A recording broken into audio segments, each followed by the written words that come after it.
తీరా చాలా చూస్తే చాలా భయానకమైనగా ఉంది అతని పరిస్థితి. 14 కుట్లు పడి, అంతేకాకుండా ఇవాళ ఆ కొట్టిన తీరు మా దగ్గర మొత్తం సీసీటీవీ ఫుటేజ్ కూడా ఉంది. కంప్లీట్గా కొట్టిన తీరు ఎంతో మంది, ఒక 15 మంది గూండాలు లాగా ప్రవర్తించి చాలా దారుణంగా ప్రవర్తించారు.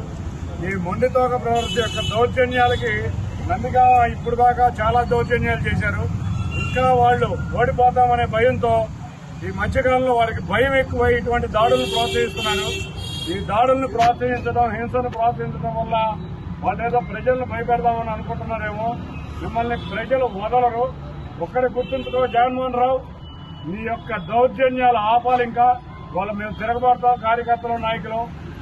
మీకు వాళ్ళ పోలీసు వారికి కూడా ఒకటే చెప్తున్నాను, కేసు రిజిస్టర్ చేయకుండా, అందులో 307 కేసు పెట్టకుండా పిచ్చి పిచ్చి సెక్షన్లన్నీ పెట్టి, అంతేకాకుండా ఎదురు కేసు అంటే మా కార్యకర్తల మీదే ఎదురు కేసు, ఒక ఎస్సీ ఎస్టీ కేసు పెడదామని మీరు ప్రయత్నిస్తున్నారని తెలిసింది. మీరు ఇటువంటి ప్రయత్నాలు మానుకోవాలని చెప్తున్న పోలీసు వారు ఇప్పటి వరకు మీరు ఎట్లా బిహేవ్ చేసినా మేము సహించాం.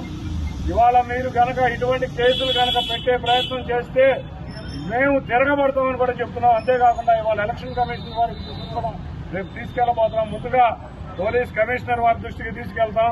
ఎందుకంటే సీసీటీవీ ఫుటేజ్ క్లియర్ గా ఉంది.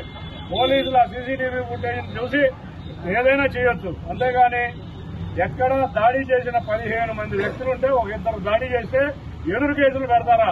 ఇంకా జగన్మోహన్ రెడ్డికి తొత్తుల్లాగా వ్యవహరిస్తున్నారా పోలీసు వారు?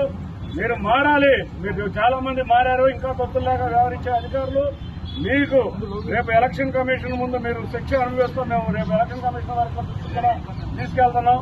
వాళ్ళ సీసీ ఫుటేజ్ చూసి ఎవరు ఎటువంటి కేసులు పెట్టాలి, అందులో 307 బుక్ చేయాలని మేము అడుగుతున్నాం. దొంగ కేసులు పెట్టద్దు. మా కార్యకర్తల సహనాన్ని పరీక్షించొద్దని మీకు హెచ్చరిస్తున్నాం. తప్పకుండా యాక్షన్ దాన్ని సీసీ ఫుటేజ్ పరిశీలించి తప్పకుండా యాక్షన్ తీసుకుంటారని అనుకుంటున్నాం.